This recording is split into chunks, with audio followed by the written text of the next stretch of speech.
You wrote today that you're extremely concerned, was the word you used, about these extra fees. What do you plan to do about it? Well, let me just first lead off by saying I recognize that this was a business decision made by Air Canada, but I am extremely disappointed with this decision. In particular, these measures are going to affect the basic fare, so the passengers who can at least afford these measures are going to be most affected. And so, again, I'm very disappointed. In Budget 2024, our government said that we would be examining excess fees and junk fees in a number of areas, including the airline sector. And that's exactly what we have done in certain areas. I will be calling the CEOs of Canada's airlines to a meeting in mid-December where I will be discussing excess fees.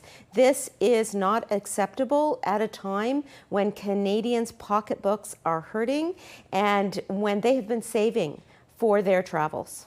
I imagine what you're saying is going to resonate with a lot of Canadians who are watching.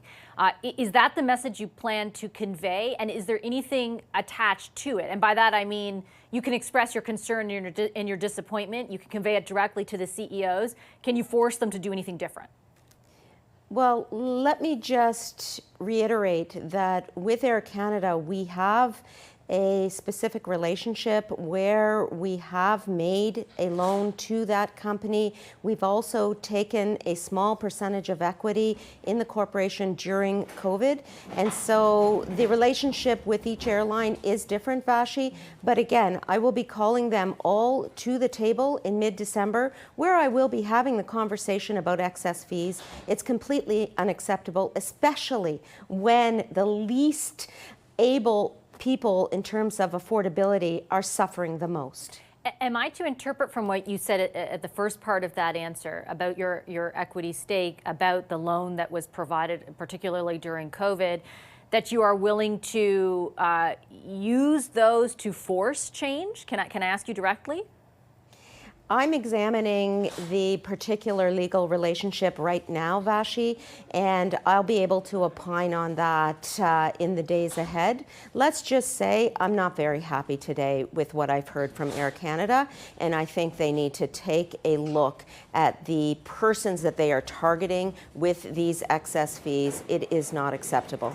They say that it brings them in line with their competitors, and it's true that other airlines do charge for carry-on luggage, that more recently WestJet, for an example, announced this whole new class of tickets, essentially, where you don't get everything costs extra, and you kind of are at the lowest priority when it comes to seating and things like that. Did you address the issue with WestJet at the time, or is this just about Air Canada? I have been in the role of Transport Minister just since September 19th.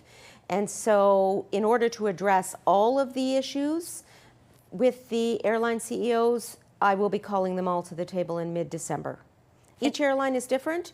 Each airline has rolled out its particular pricing packages at different stages, but I will deal with all of them in one room at one time, and I will address the situation in just a few short weeks. Can I ask you the degree to which Canadians should have confidence that your government will move on this? I take your point about the meeting that's been set. You mentioned Budget 2024. If I look back to Budget 2023, there was a promise from your government there to improve and update the passenger Bill of Rights.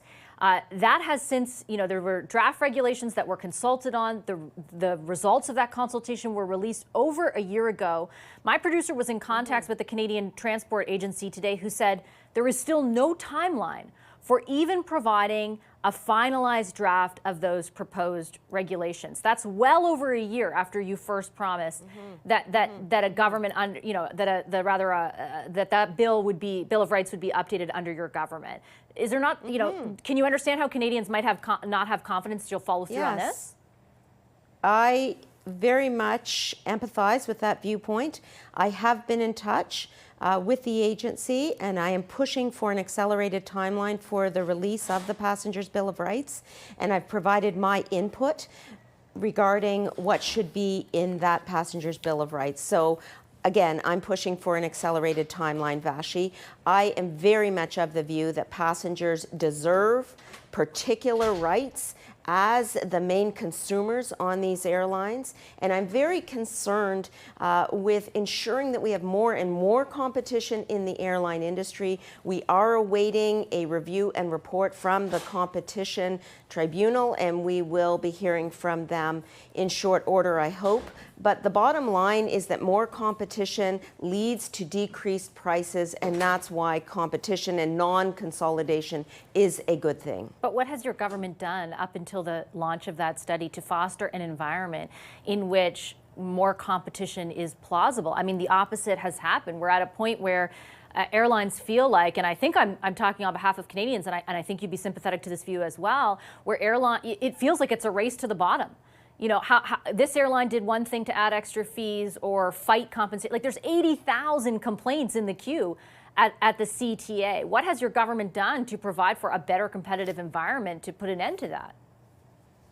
I asked the head of the CTA, as soon as coming into this position, for her to reach out to me for my thoughts on her work, and I provided that. We had a number of conversations, and I expect that to be released in very short order. But let me tell you that our government is very much focused on excess fees across sectors. We have assisted in decreasing credit card fees for small businesses, for example. That's just one instance.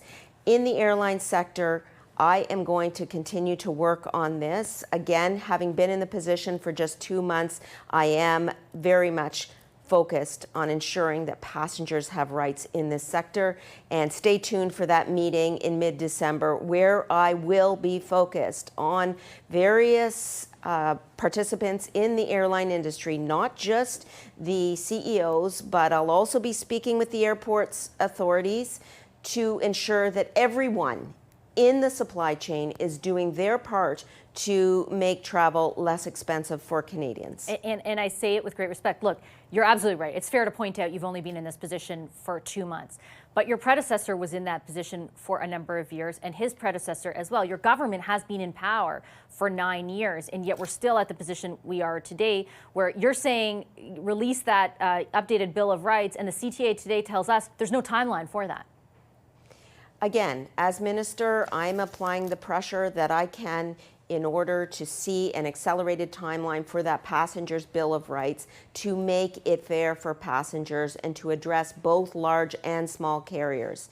But across the board, our government has been adopting measures to make life more affordable, including the GST, HST holiday as one prime recent example. We'll keep working on this, and I will keep working on all facets of the airline sector to make travel more affordable for Canadians. That's why I'm sitting with you today, Vassy, because what we heard from Air Canada in terms of excess baggage fees for the basic fare portion of their travel arrangements is completely unacceptable. Minister, I'll leave it on that note. I do appreciate your time as always. Thank you.